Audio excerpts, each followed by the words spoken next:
네, 시장의 흐름을 꿰뚫는 핵심 바로 왜라는 질문입니다. 종목에는 이유 없는 상승도 하락도 없습니다. 냉철한 분석과 집요한 질문으로 시장의 본질을 파헤칩니다. 숫자 너머의 진짜 흐름을 지금부터 짚어봅니다. 궁금한 종목 Y 오늘 함께할 분들 소개합니다. 목요일 멤버 ES플래닛 허반석 수석팀장, 장인투자클럽 이창대 대표 나왔습니다. 어서 오세요. 네, 반갑습니다. 안녕하세요. 예. 날씨가 상당히 덥거든요. 그래서 이창대 대표는 사실 한 달 전부터 자켓 안 입고 다니는 건 제가 알고 있었는데, 네. 팀장님은 안 더우십니까? 괜찮습니다. 괜찮으세요? 네, 더위에도 그래도 좀 더 멋진 모습 보여드리기 위해 자켓을 입고 있는 허반석 팀장입니다. 자, 그럼 바로 이제 궁금한 정보 Y를 통해서 내일 시장 전략 하나하나씩 잡아가 보도록 하겠습니다. 첫 번째 궁금한 종목 Y 열어주시죠. 자, 제가 말씀드린 대로 방산 이야기를 먼저 좀 해봐야 될 것 같습니다. 이스라엘과 이란의 전쟁이 심화되고 있습니다. 이란의 원자로가 공격을 당했고요. 이스라엘의 병원 등 이 주요 시설에도 지금 피해를 입었다고 합니다. 미국이 개입하냐는 등 트럼프 대통령이 좀 저울질을 하고 있고요. 러시아 푸틴도 지금 이스라엘과 이란 간의 중간에서 내가 중재할 의향이 있다라고 좀 나서고 있습니다.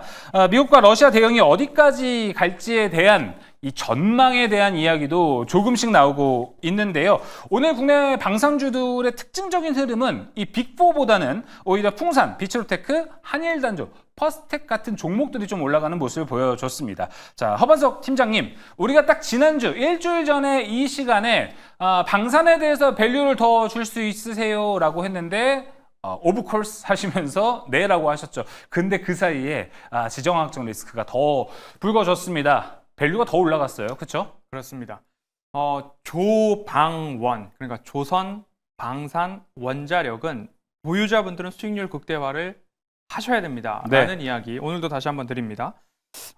중동, 이스라엘과 이란의 전쟁이 끊이지 않고 있는 상황입니다. 트럼프가 공격 결정은 했지만 폭격에 대한 명령 버튼만 누르지 않고 이란의 반응을 지켜보고 있다라는 소식이 이제 이틀 전부터 밤 사이에 어떤 일이 있을까 아니면 우리나라 시간으로 새벽 사이에 어떤 일이 일어날 것인가에 대한 귀추가 주목이 되고 있는 상황 속에서 우리나라 방사는 반사수에 대한 이야기들까지 올라오고 있고 그쵸. 글로벌 지정학적 불확실성이 세계 곳곳에서 이어짐에 따라서 우리나라 방산업체의 밸류는 더욱더 높아질 것이다. 그러면 지금 자리에서 없는 사람들은 그럼 어떻게 해야 하는가?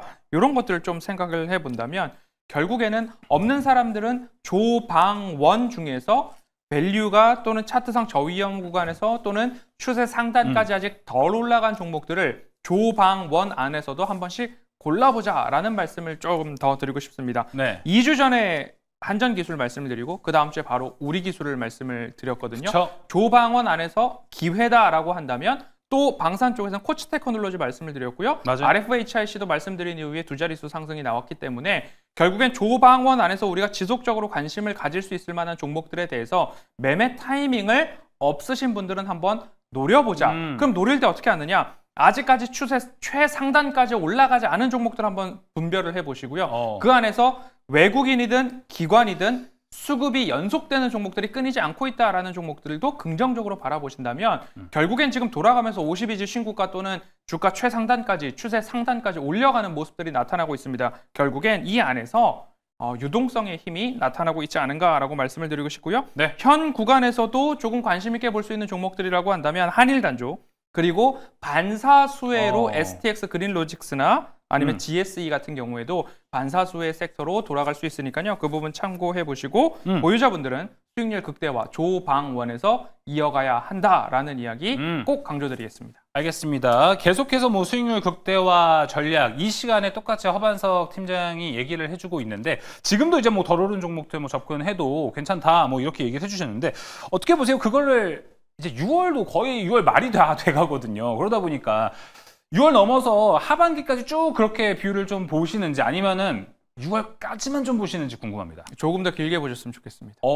제가 다음 그 질문지에서 네. 준비한 유동성에 대한 힘을 조금 더 말씀드릴 테니까요. 저는 조금 더 길게 보셔도 좋겠습니다. 알겠습니다. 저도 그러면은 거기에 대해서 조금 반론을 싶은 게 이제 7월이 되면은 기관들이 우리나라에서 고유의 움직임이 좀 있습니다. 지금 기관들은 아마 조선, 방산, 원전 아마 조선 방산에서 가장 큰 많은 수익을 봤을 거예요. 근데 7월이 되면은 이득은 좀 확정시키고 가고 싶지 않을까라고 해서 매도를 할 수 있지 않을까라는 그 하반기 전략이 좀 있지 않을까라는 우려감이 좀 있어요. 네, 그 미리 말씀을 드려보자면 예. 유동성의 힘을 제가 야간본부 2부에서도 말씀을 드렸었는데요. 유동성이 15년도에 46%, 저점 대비 46% 올라갔고요. 17년에는 저점 대비 37% 올라갔고, 네. 23년도에는 저점 대비 33% 올라갔습니다. 예. 유동성이 올라갈 때 어떤 일이 벌어졌느냐? 23년도, 22년도에 유동성이 올라갈 때 2차 전지가 끊이지 않고 올라갔던 그렇군요. 적들이 있죠. 그러고 17년도, 18년도 이때는 반도체가 또 엄청나게 올라가던 유동성의 힘이 붙었을 때에는 우리가 걷잡을 수 없을 만큼 올라간다. 그럼 공매도 또는 차익 실현 매물이 나왔을 때 공매도와의 전쟁에서 스마트머니 또는 외국인들이 이겼던 모습들도 우리가 경험을 했거든요. 네. 그렇기 때문에 지금도 마찬가지로 22년 4월 이후에 65조 원 돌파가 나왔습니다. 저점 대비 유동성이 20% 이상 올라갈 때는 유동성의 힘에 조금 더 기대봐도 되니까 지금 시장에서는 조금만 더 길게 보지 않을까 네. 말씀드리겠습니다. 뭐 만약 유동성이 없는 거라면 또 완전 달라지는 맞습니다. 건데 유동성이 들어오는 시장이라는 관점을 좀 이야기해봤습니다. 자, 이어서 지난주 이 시간에 똑같이 방산에 대한 이야기를 했고 제가 이창대 대표한테 방산은 좀 어디를 보는 게 좋을까요? 라고 물어봤더니 저는 덜 오르는 종목을 주목하고 있습니다. 라고 이야기해서 종목이 뭐죠? 물어보니까 풍산을 얘기해서 저를 상당히 당황시켰는데 덜 오른 게 맞더라고요. 계속해서 올라가고 있는 풍산입니다. 근데 이 풍산이 지금 분할 이야기들이 좀 나오고 있습니다. 뭐 그런 거죠. 구리 부분하고 이제 방산 부분을 좀 분리해야 되지 않냐 뭐 이런 얘기를 하고 있는데 이거 프리미엄 더 받을 수 있습니까? 아무래도 지금 이제 방산 업종 자체가 상당히 프리미엄을 받고 있기 때문에 그걸 좀 극대화시켰으면 하는 바람이 뭐 주주들 사이에서도 나오고 있는 게 아닌가 이렇게 좀 보여집니다. 근데 이미 2022년도에 물적 분할 얘기가 있었어요. 이때 근데 계획 발표했다가 주주들 반발에 부딪혀서 좀 철회한 이력이 있습니다. 근데 다들 아시겠지만 우리가 이제 그 분할한다는 거에 대해서 주주들이 그렇게 인식이 좋지가 않아요.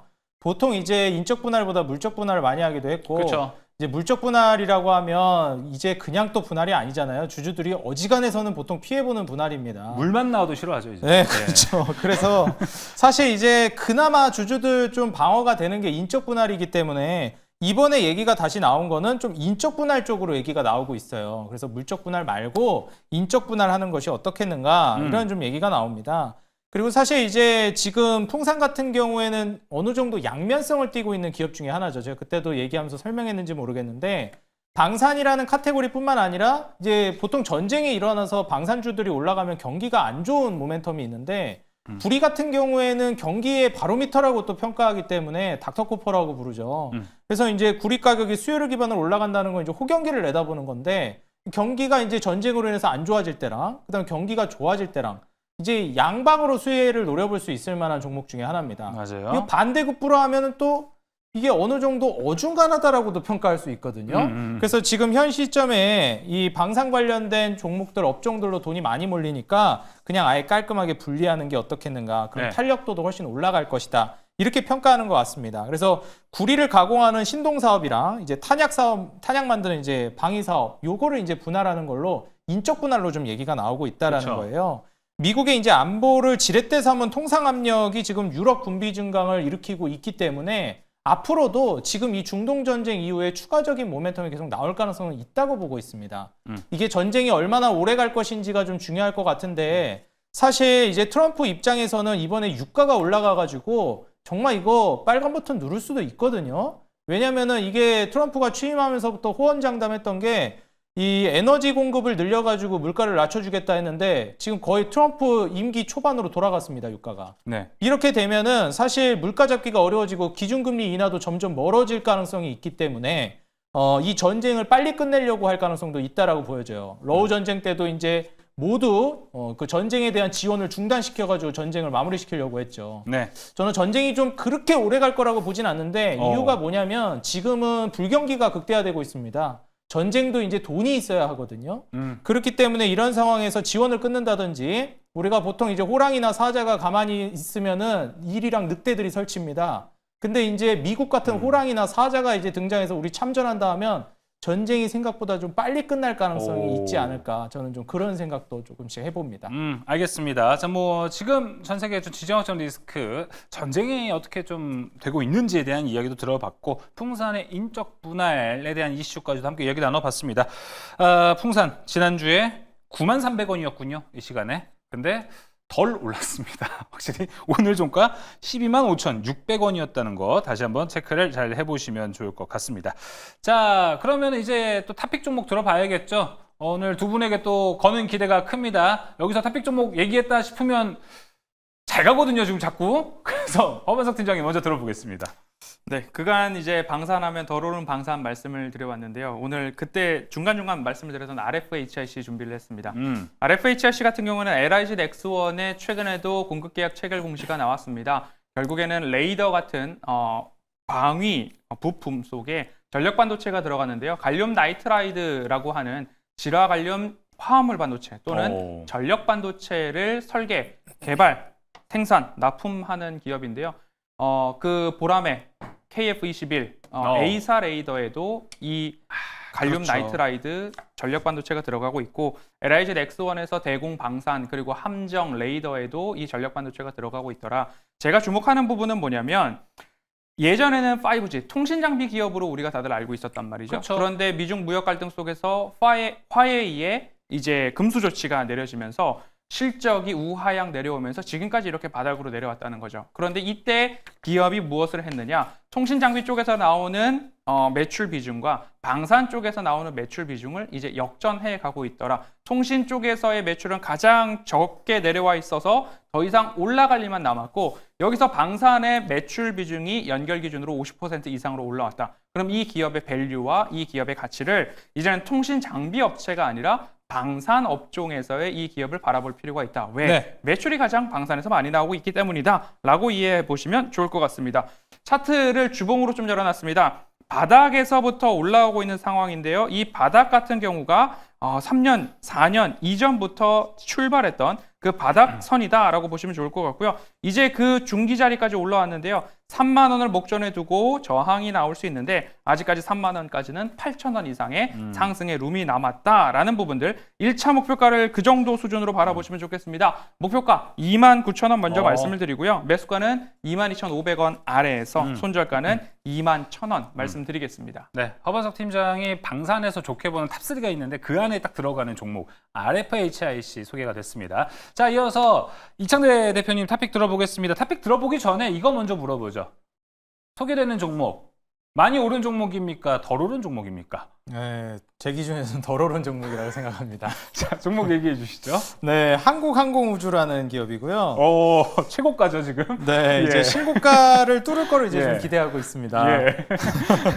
이제 참 이게 기준이 좀 다르기도 하죠. 주식이 어렵습니다 이래서. 네. 네. 뭐 사실 이제 우리가 전쟁 모멘텀으로 인해서 방산주가 앞으로 갈 것이냐를 생각해 본다라고 하면 조기 종료되려면 트럼프가 전쟁 참전해야 되는데 그럼 한번 어마무시한 방산주들 불꽃이 한번 터질 가능성이 있다고 보고요. 만약에 계속 이제 이 전쟁, 중동 전쟁이 뒤로 딜레이 되면서 끌린다 그러면 계속 방산 모멘텀은 작용하겠죠. 그렇죠. 어찌됐건 이제 방산 모멘텀이 아직 끝나지 않았고 강력한 한 방으로 슈팅이 나올 거냐 아니면 질질 끌리면서 계속 방산 쪽으로 수급이 꾸준하게 들어오느냐 이 차이인데 그것만 보더라도 지금 투자할 만한 메리트는 여전히 존재한다라고 봅니다. 이번에 이스라엘, 이란 중동 전쟁 같은 경우에도 방산주들의 강세를 계속 유도하고 있는데 이게 뭐 단기간에 지금 해결되려면 강력한 조치가 필요하거든요. 그래서 어지간한 조치, 뭐 미국의 참전이라든지 이런 게 있지 않은 이상에는 쉽지는 않아 보인다. 예. 그리고 이제 트럼프가 이란 공격 계획을 이제 승인하면서 이란 결정을 보려고 하는데 이란 니네 어떻게 하는지 한번 볼게. 네. 니네 하는 거 따라서 버튼 누를까 말까 지금 이 상황이거든요. 그래서 그렇게 된다라고 하면은 지금 뭐 일촉즉발의 상황이기 때문에 방산주들 모멘텀은 한 번 더 치고 갈 가능성이 있다고 봅니다. 한국항공우주가 지금 필리핀에다가 FAOC 계약금 7억 달러 수준 추가 수주를 했습니다. 이후에 계속해서 수주를 따내고 있는 상황이라 지금 유럽발 방위비가 올라가고 있는 걸 생각해 본다라고 하면 이 상징적인 숫자죠. 10만 원 가격대를 돌파한다라고 했을 때 저는 최소한 한 11만 원에서 12만 원까지는 갈 거라고 봐서 네. 목표가 11만 원을 1차적으로 제시하도록 하겠고 예. 손절가는 8만 원을 제시하겠습니다. 알겠습니다. 한국항공우주. 신고가에 신고가 더 올라갈 수 있다고 합니다. 덜 오른 시리즈라고 어떤 분이 좀 채팅창에 올려주고 계시는데 다음 주 이 시간에 함께 또 이야기를 나눠보면 좋을 것 같습니다. 자, 첫 번째 궁금한 종목 와인 여기서 마무리해 보도록 하겠고요. 두 번째 주제로 넘어갑니다. 두 번째 주제 열어주시죠. 오늘 뭔가 또 새로 나왔어요. 원전 해체. 무려 이 시장이요 500조 원 규모라고 합니다. 이 시장이 지금 개화가 될 수 있다라는 얘기 나오는데 원자력안전위원회가 26일 본회의에서 고리 1호기 해체 승인을 할 수도 있다, 결정을 내릴 수도 있다라는 이야기를 하고 있습니다. 아직 한 번도 없었던, 우리나라에서는 한 번도 없었던 이 원전 해체. 이 산업은 고난이도 기술 집약 산업으로요. 우리나라는 지금까지 시도가 한 번도 없었습니다. 이 기술을 키우면은 지금 원전만큼이나 또 수출할 수 있는 기술력이 하나 둘씩 레퍼런스가 생기면서 기술력이 올라갈 수 있다라고 하는데, 자, 그런데 이 원전 해체, 원전을 없애는 거 아니야? 탈원전하고는 좀 뭐가 다를까 궁금해하시는 분 좀 있을 것 같아서 관련된 자료가 있습니다. 자료 함께 만나보시면서 탈원전, 원전 해체 좀 뭐가 다를지 한번 함께 보시면 좋을 것 같습니다. 자, 먼저 보자면 원전 해체가 왼쪽이고요. 탈원전은 오른쪽입니다. 일단은 원전 해체는요, 기술 기반의 산업이고요. 탈원전은 정책이라는 것, 두 개 큰 차이가 좀 카테고리가 아예 다르다라는 거 먼저 말씀드리겠습니다. 원전 해체는요, 안전성 문제로 더 이상 운영이 어려운 원전을 깨끗하고 안전하게 철거하는 겁니다. 그래서 정책 방향과 무관하게 꼭 필요한 분야입니다. 원전을 계속 짓든 줄이든 언젠가 해체는 해야 된다라는 겁니다. 고난이도 기술 집약 산업이고요. 현재 세계적으로 시장이 확대가 되고 있습니다. 하지만 탈원전은요, 우리가 지지난 정부에서 우리가 확인이 됐었던 겁니다. 새 원전을 짓지 않거나 기존의 원전의 수명을 연장하지 않고 폐쇄해 나가는 방향입니다. 탈탄소, 재생에너지 전환과 좀 연관이 있습니다. 그래서 이거를 좀 결론적으로 말씀을 드려보자면 원전 해체 산업은요, 탈원전의 일환일수는 있습니다. 하지만 탈원전을 하지 않아도 해체 산업은 필연적으로 필요한 산업이라고 보면 될 것 같습니다. 좀 구분이 되시면 좋을 것 같은데요. 자, 허반석 팀장님, 원전 해체주가 오늘 갑자기 좀 이슈가 생기면서 올라가게 됐습니다. 이게 오늘 오르비텍, 우진엔텍, 보성파워텍 등이 올라갔는데 공교롭게 기존 원전주들이 좀 쉬어갔단 말이에요. 네. 그러다 보니까 이게 해체주, 앞서 설명드린 것처럼 기대감은 앞으로 좀 받아갈 수 있습니다. 근데 이거 기존 원전 투자 포인트가 흔들리나라고 좀 생각하실 수도 있을 것 같아요. 어떻게 보시나요? 전 원전이라는 아주 큰 카테고리 안에 네. 세분화된 이제 섹터들이 돌기 시작했다. 이 조방원 안에서도 지금 원전을 만들고 원전을 짓고 원전에 대한 핵심 기술을 가지고 있는 기업들이 선발 주자로 올라갔다면 원전 해체와 관련된 쪽에 있어서도 마찬가지로 원자력 발전소가 많아졌고 노후화되면 이를 해체하고 재염을 하거나 원자력 발전소 해체에서 나오는 부산물들은 안전하게 폐기할 수 있는 기술들을 갖고 있는 기업들은 네. 덩달아서 실적이 좋아질 것이다.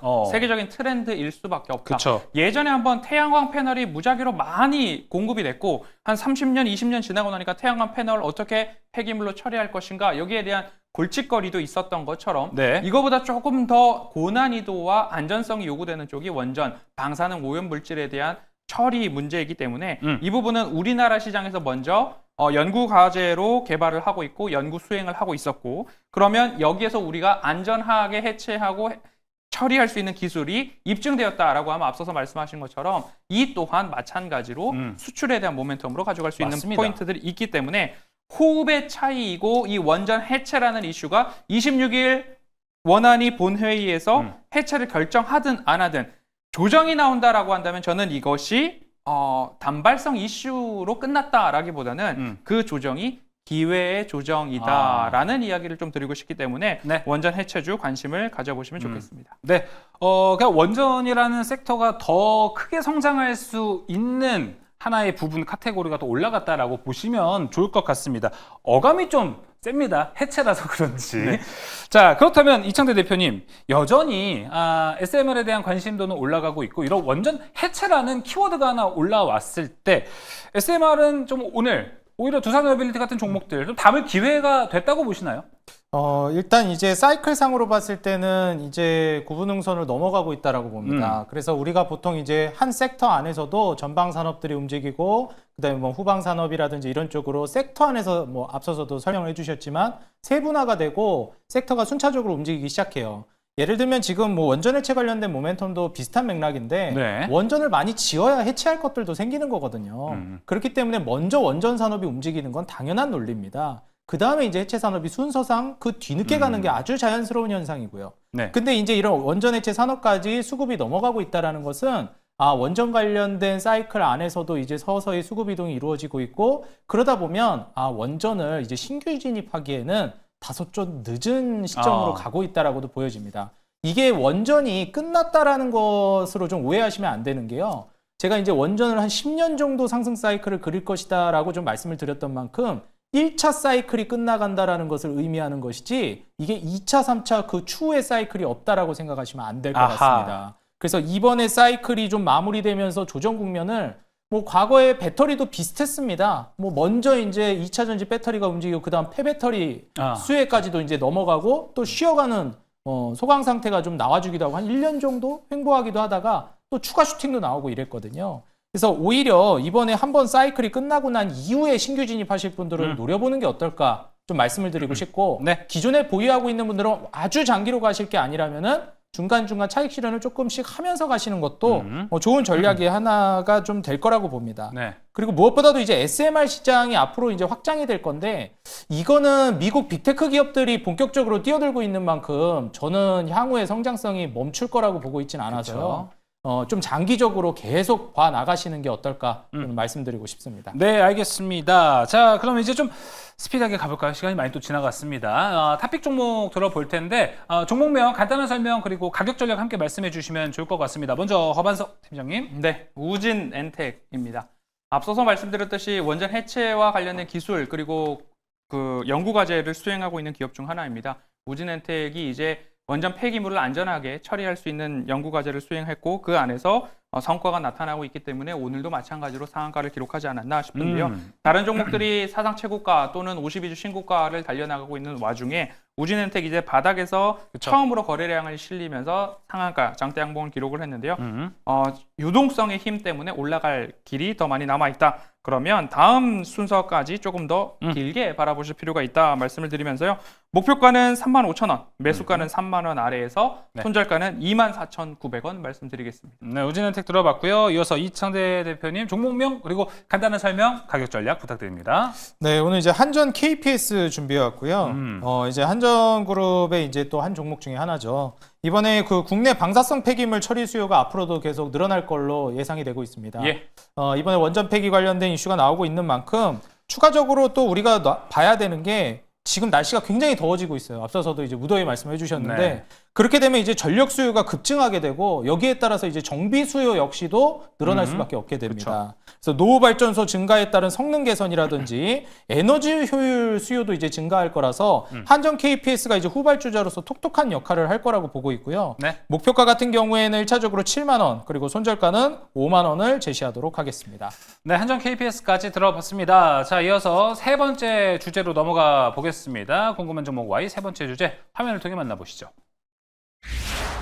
자, 바이오 USA 현재 보스턴에서 진행되고 있습니다. 오늘을 마지막으로 행사가 마무리될 예정입니다. 우리나라도 이제 미국에서 현재 좋은 소식이 있습니다. 먼저 롯데바이오로직스 대규모 위탁 생산을 따냈지만 안타깝게도 롯데바이오로직스가 비상장 회사이기 때문에 우리 시장에는 그렇게 큰 영향은 없었습니다. 근데 한 가지 더 코롱 티슈진이 200곳에서 미팅 제안을 받았다라는 이야기와 함께 인보사 성공 확신한다는 이 대표의 인터뷰가 있었습니다. 오늘 코롱 티슈진이 주가가 엄청나게 올라갔었는데요. 자, 이제 바이오 USA 마지막 날 남았습니다. 마지막 날 우리가 조금 더 좋은 소식 기대해 볼 수 있을지 궁금한데요. 허반석 팀장님, 마지막 소식 마지막 날 뭐 좀 있을까요? 뭐 좀 있을까 보다는 바이오 기업을 어떻게 대응하는가가 조금 더 중요할 것 같은데요. 네. 뭐 유한양행이나 뭐 오스코텍 같은 경우에도 레이저 티닉 관련해가지고요.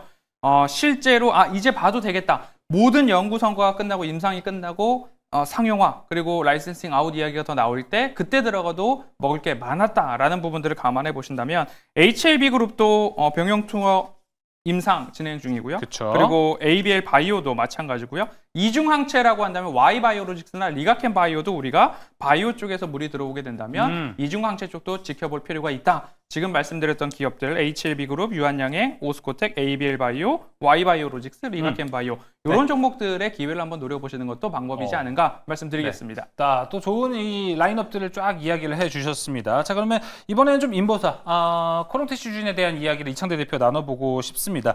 27년에 뭐 티슈진 승인 결론 나온다라는 뭐 여러 가지 좀 긍정적인 뉴스들이 오늘 전반적으로 좀 있었습니다. 네. 코롱 티슈진에 대해서는 좀 어떻게 보시나요? 주가?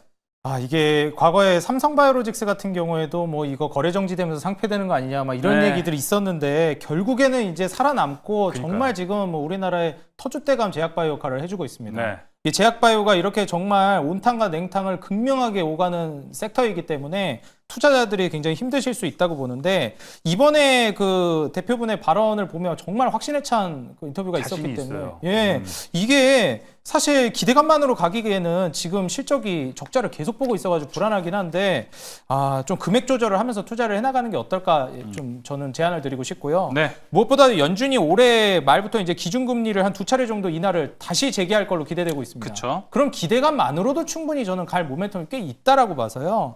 이번에 바이오 USA 이후 인보사 관련된 글로벌 빅파마의 상업화가 이제 본격화되면 추가적인 상승 모멘텀도 우리가 기대해 볼 수 있다라고 봅니다. 마지막으로 이제 미국이랑 FTA를 맺은 싱가포르의 론자 기업이 있는데 이쪽이랑 이제 CDMO 계약을 체결했기 때문에 이 미국의 의약품 관세에서도 자유로울 수 있다라는 게 추가적인 이 호재 포인트로서 좀 네. 참고해 보시면 좋지 않을까 말씀드리면서 재무는 좋지 않으니까 금액 조절을 좀 잘하셔서 투자하는 걸 네. 권장드리겠습니다. 어쩔 수 없는 뭐 바이오 섹터의 숙명이지 않을까 생각이 좀 듭니다. 자, 그럼 탑픽 종목도 여기서 한번 들어보겠습니다. 제약바이오가 좀 왔다 갔다 하는 종목들이 있어요. 잘 가는 종목 계속 잘 가는 것 같긴 한데 어디를 좀 바라보는 게 괜찮을까요? 먼저 허번석 팀장님. 코롱 티슈진입니다. 고롱 티슈진 바로 여기에요. 임상 3상을 투약을 완료를 했거든요. 임상 3상을 시작할 수 있는 것도 굉장한 것이고 비용적으로도 많은 비용이 투여가 되고 환자 모집도 완료가 됐고 투약이 진행됐고 USA 바이오에서도 자신감 있는 이야기들이 나왔기 때문에 지금 같은 상황입니다. 오스코텍 레이저 티닙도 마찬가지로 실제로 우리가 성과가 나오기 직전에 들어가도 먹을 게 많았습니다.